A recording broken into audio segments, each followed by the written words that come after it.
Good evening and welcome to Sunset News this Wednesday evening. As always, we bring you news, community stories, economics, weather and sports. I am Glenora Shipura. In the news tonight, Oshana Regional Police Commander Commissioner Nafta Lungameni Sakaria was beaming with joy when two brothers handed over car repair materials for the police to help fight crime for the upcoming festive season. Sakaria said the force will have their boots on the ground to combat crime, which will be launched on the 1st of December, handing over the equipment which will cater for the repair of about 5 cars in the region with minor damages and services overdue is Shiti Shombe Matthias Johannes, a former plant combatant and veteran of the liberation struggle. Johannes said Namibians should meet the government halfway and offer assistance where they can. He stressed that we should meet our skilled forces halfway. December is approaching and crime will go up. Now getting into our next story, the chairperson of the Parliamentary Standing Committee on Economics and Public Administration, Natango Ithete, says the lawmakers must look at laws that empower previously disadvantaged Namibians. Let's take a look. The past laws have advantaged white people. That we know, that the past laws were laws that advantages white people. Now, after independence, we ought to come up with laws that bring us a path, which we did not do. We have white people that are already in front here, and you have black people that are behind here. We come up with laws that pushes these two the same, on the same speed. When you push the black people, you are pushing them and you are pushing against the whites. So these blacks will never reach the whites because you are pushing them with the same speed. There is nothing wrong by saying, stop pushing the whites and push the blacks. It's according to the Constitution. Let's treat everybody equal without a discrimination. We are fighting for equal. We want to be equal. What is the word equal means? Equal, whether you are black or white, we must all be equal.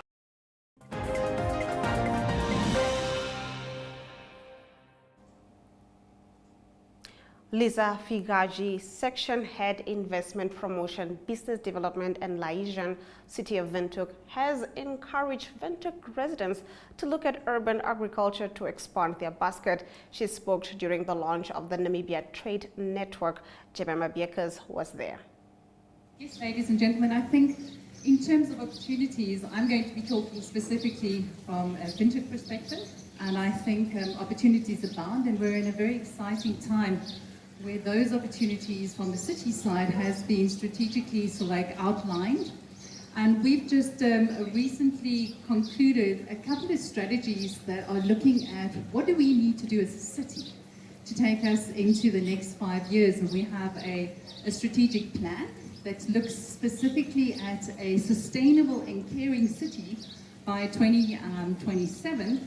And to support that, those opportunities include, which have been identified during our strategic plan looking at the Windhoek Economic Development Strategy, include tourism, in terms of what we can do to introduce sustainable tourism within our local economy to really push development. And post-COVID, I think to a large extent the tourism sector has recovered very, very well. And we see great opportunities there. I'd also like to mention that the city as a responsible, people-centric institution is also looking at urban agriculture and agro-processing. With the work that we did in the Economic Development Strategy framework, we realized that the citizen needs to be able to be proactive in creating a basket to sustain themselves and their families.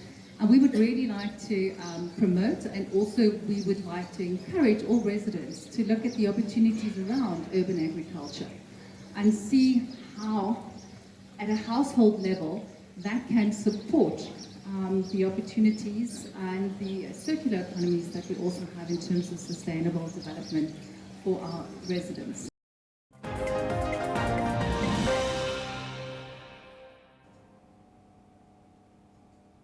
Ministry of Justice Executive Director Gladys Pickering this morning spoke on the importance of indigenous and marginalized communities knowing and understanding their basic human rights through the Empowering the Sun project by the Legal Assistance Center and the European Union.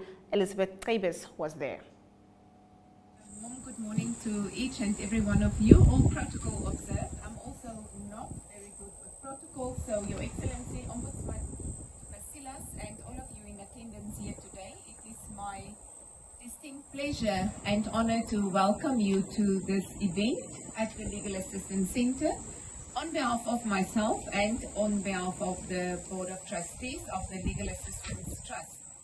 We are, as the trustees, of course, it is our function to enable and support the center to carry out its mandate, and we need to also support them in events like this. So it is really a big pleasure for me to be here. Tony and the team of whom we are extremely proud of. The event and the theme of this initiative, Empowering the Sun Legal Capacity Building for Human Rights Access, is something that not just as a human rights, I don't know, they call us human rights experts, but I always feel so uncomfortable when they use the word expert. But as a person involved in human rights work, I am particularly pleased to attend this event, especially because it relates to the rights of the Sun people. And when we talk about legal capacity building for human rights access, it is important also from a justice perspective that we think about the issues of access to information, access to legal information, access to justice, and also how we empower the people of Namibia, particularly those that are marginalized, to access justice and to assert their rights. I'm very passionate about the issue of legal aid. Of course, it falls under my mandate as the Ministry of Justice, and it is one of the areas where we have become, lately only, unfortunately, we've become victims of our own success.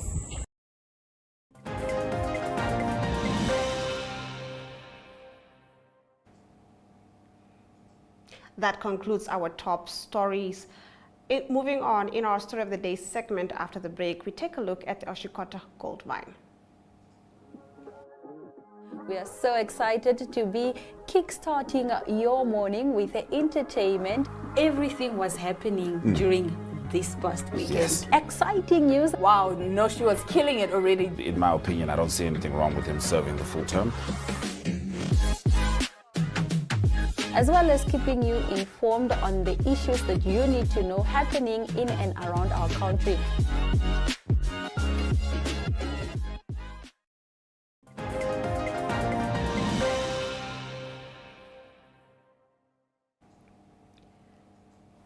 B2Gold is busy downscaling its operations at its flagship Oshikoto gold mine. This week, board chairperson of B2Gold Namibia, Dr. Like Hangala, elaborated on the history of this massive investment, and the Canadian Mining Organization's General Manager for Namibia, Eric Barnard, explained what will happen as mining and eventually production of gold will gradually be brought to an end. Augeto Greg was there. B2Gold come in production February 2023, but commercial production was it April next year, 2024, about 9-10 years ago. It was a massive investment, over 300, close to 400 million US. We employed about 900 people, direct employment. Indirectly about 1,000 or so. We feel we have been contributing to this economy, and we are extremely proud. B2Gold is owned 90% by B2Gold Corporation. Most of the guys you see here are from Canada, and they came in today. And they came in today because this mine is managed by Namibians from the bottom. If there one person or two persons who are not It's not Namibian. Most of them have permanent residence. We are extremely proud of that this mine is managed by Namibian very technologically and mechanically quite complicated. It's an open pit mine. It is now underground and modern underground. Nowadays, in terms of mining underground also, you need very sophisticated equipment. They are even starting using artificial intelligence there, but we are extremely proud. When you make a mine, you predict how long those reserves will sustain you. And most companies don't go to prediction over 10 years, unless you have so big reserves as we have seen them in copper in Latin America. It was the same story with B2Gold. When we opened, we predicted it will be 10 years. But we thought the ore on top will continue. But as you will hear today, we have been trying to find ore on surface to continue open pit mining. But that has been it's not there. There are people who call me or call John. I say I have an EPL adjacent to B2Gold. Will you not buy that EPL? Will you not? I tell them that there's no farm there that will not look at. And if there's gold that we missed, I'll be very happy for you to bring it to us. So, as you will hear, there might be more opportunity for underground, but unfortunately, minerals are always finite. They are not renewable. We've got a reserve, we've only been given so much ore. And from the onset, it was always estimated that we're going to have around about a 12-year life of mine. And this is probably one of the very few times that we can say, unfortunately, we are on schedule. We would have liked to have it been longer, but we have been given a reserve and it's been depleted. Now, what you see behind me is pretty much a graphical representation of where we were and where we are going. Now, from the beginning in 2014, the bars show pretty much what the production is from the mining side and how it ramped up over the years as the mine grew. And that was all part of the plan. It was all part of the plan to grow the mine and get to a certain level in order to produce the ounces. Now, the bars following that, the 3 bars pretty much show what's going to be happening over the next 2 years or 3 years. Next year, we're going to start closing one of the pits during the first quarter, which then means the production is going to start tapering down. And then 2025, we're going to mine out the last bit in the second pit or in the phase 5 of the pit. And then 2026, the underground operation will also cease. Now, from next year, when we start downscaling the operation, we have to unfortunately start downscaling the people.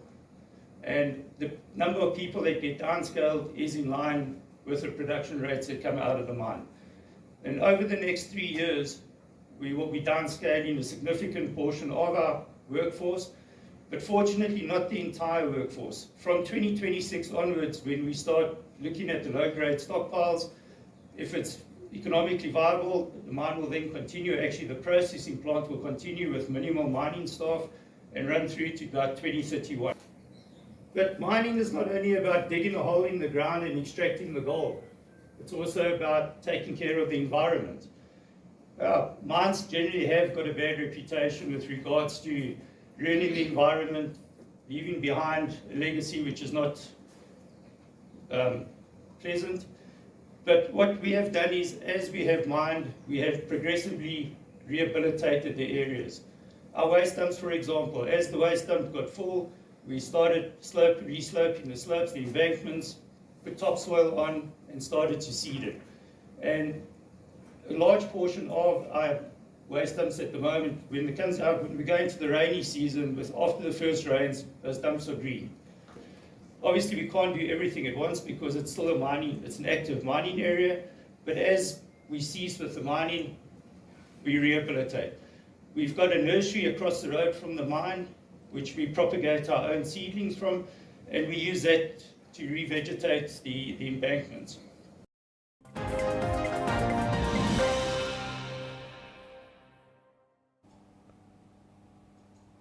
After the break, we look at the diamond output for September in our economic news.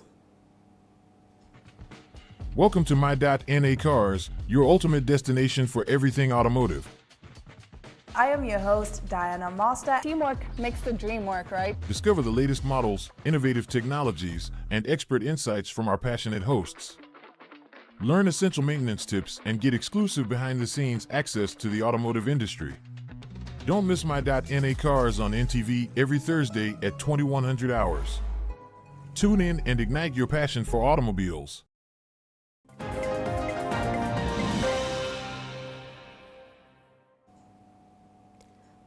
Now getting into our economic news, the Bank of Namibia projects real gross domestic product growth to moderate downwards to 3.3% in 2023 from 4.6% in 2022.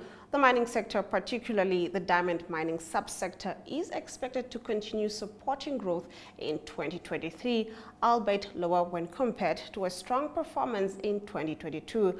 According to the Namibia Statistics Agency, 183,680 carats of diamonds were produced in September compared to 178,187 carats and 164,503 carats that were recorded in August 2023 and September 2022 respectively. Let's take a look at our financial indicators.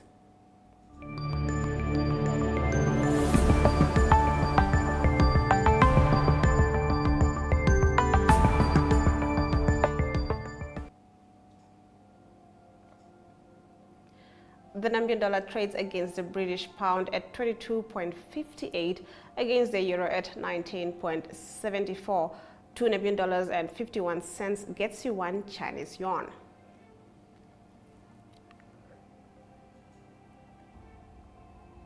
On the commodities market, gold and Brent crude oil went down while platinum and copper went up. Brent crude oil trading at 0.71%, going for $82.32 per barrel.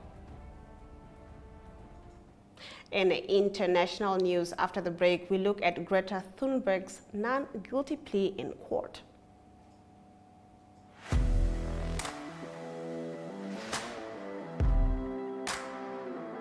Hello and welcome to today's Sports Rep Show. I am your host, Jesse Jackson Kauraifa.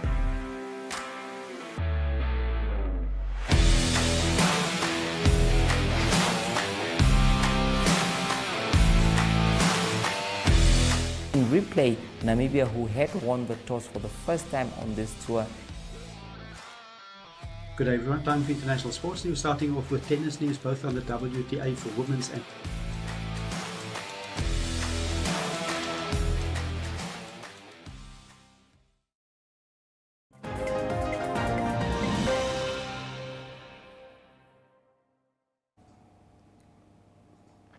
Climate activist Greta Thunberg pleaded not guilty to a public order offense charge in a British court on Wednesday following her arrest last month at an environmental protest in London. Another 20-year-old was detained by police on October 17th after she and dozens of demonstrators locked arms to obstruct the entrances to a hotel where an oil and gas conference was taking place. She was charged by London police on October 18th and released on bail. Let's take a look.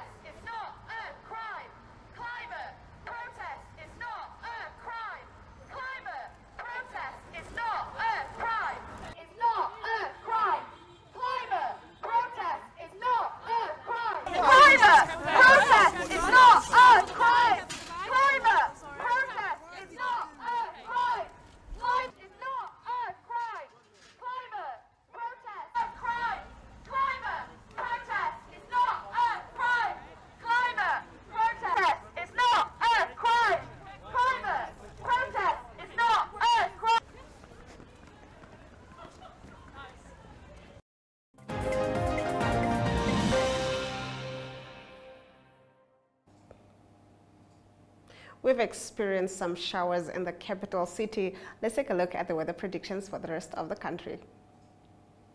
In the interior, partly cloudy and hot with isolated to scattered thundershowers can be expected and likelihood of hailstorms, but a few thundershowers in the southwest. In the coast, partly cloudy and mild to warm weather can be expected. Now the wind can be moderate northwesterly to fresh southwesterly. At Walvis Bay, the tides are in as follows. At 4:55 a.m., you can expect a high tide. At 10:41 a.m., you can expect a low tide. And at 5:03 p.m., you can expect a high tide. Now, sunrise in Windhoek can be expected at 5:59 a.m. and sunset in Windhoek at 7:10 p.m. We'll now head over to the sports desk after this short break.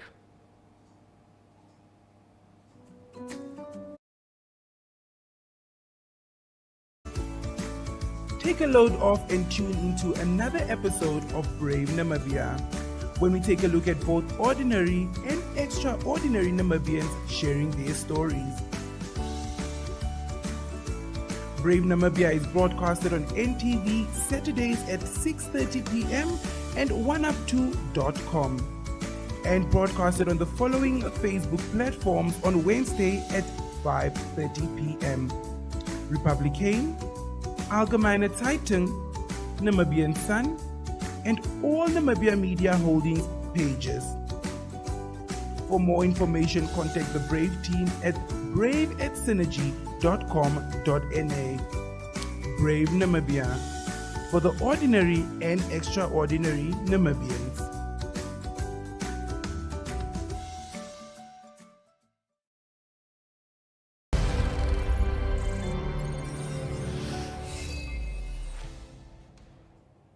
Good day, sports lovers, and welcome to Sunset News, brought to you by Sport Rap. My name is Limba Mupetami, your host.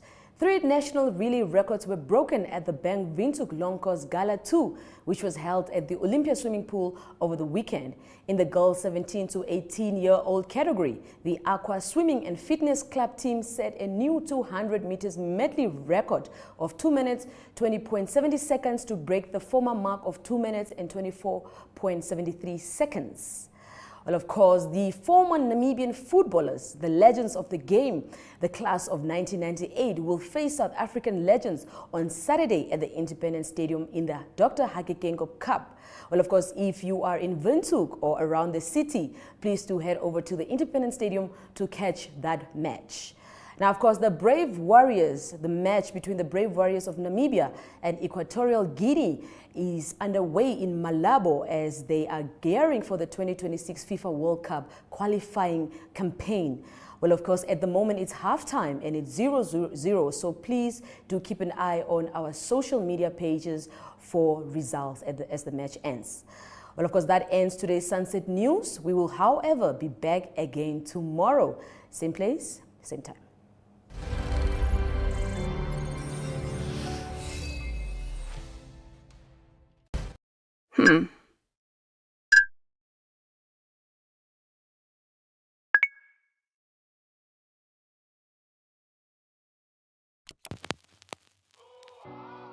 eTicket, your online ticket solution for events and event marketing, bringing you ease of mind and making sure that your event gets out there.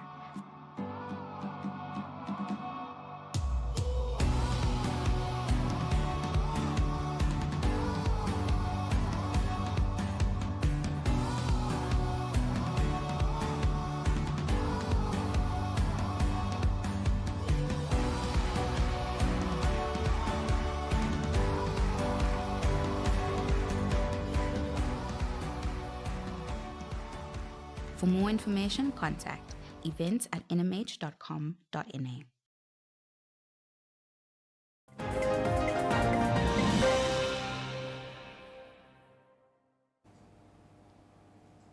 Before the break, that was Limba Mupetami with the sports news. Let's take a look at the news highlights from today's broadcast. Oshana Regional Police Commander Commissioner Nafta Lungameni Sakaria was beaming with joy when two brothers handed over car repair materials for the police to help fight crime for the upcoming festive season. Sakaria said the force will have their boots on the ground to combat crime, which will be launched on the 1st of December. Handing over the equipment, which will cater for the repair of about 5 cars in the region with minor damages and services overdue, Ishiti Shombe Matthias Johannes, a former Plan combatant and veteran of the liberation struggle.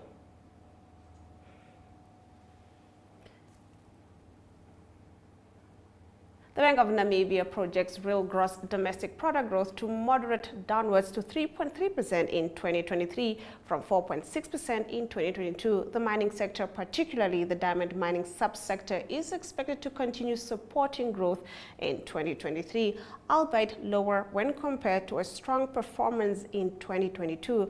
According to the Namibia Statistics Agency, 183,680 carats of diamonds were produced in September.